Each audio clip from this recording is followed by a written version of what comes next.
Daniel Khalife is on the run.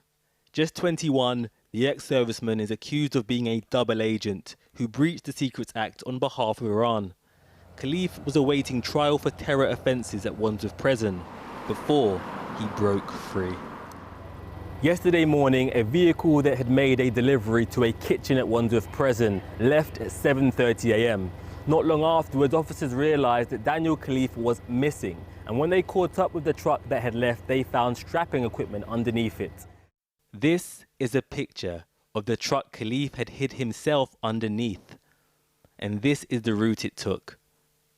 But by the time it was searched an hour later on the Upper Richmond Road, he was gone, and officers believe his escape was planned. We have some of the best trained military in the world here in the UK, and he was a trained soldier. So is that a factor? Well, he's a very resourceful individual. All police forces and border points are on notice. Part of the nearby M20 has been closed, and lorries en route to Dover are being inspected in search of the suspect. Khalife had been accused of planting fake bombs at a military base in Stafford. There is now an investigation into just how he managed to escape. No stone must be left unturned in getting to the bottom of what happened. Who was on duty that morning? In what roles? Ranging from the kitchen to the prison gate. What protocols were in place? Were they followed? The simplest question for the Justice Secretary today is how on earth was this allowed to happen? How is such an escape even possible? Khalife now joins an infamous list. In 2016, Matthew Baker and James Whitlock sought through bars and scaled the roof of Pentonville Prison to escape. In 2012, John Massey hid in Pentonville's gym before he too climbed up the roof and down the wall. Most famously, the train robber Ronnie Biggs escaped Wandsworth in 1965 and spent 36 years on the run before turning himself in. Prison escapes of this nature are very rare, but this will add to concerns over Wandsworth Prison.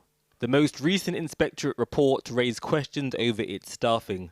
Wandsworth Prison has struggled to retain experienced staff, and the report said it was concerning that staff and managers were not doing everything they could to notice and address the issues that were in their control.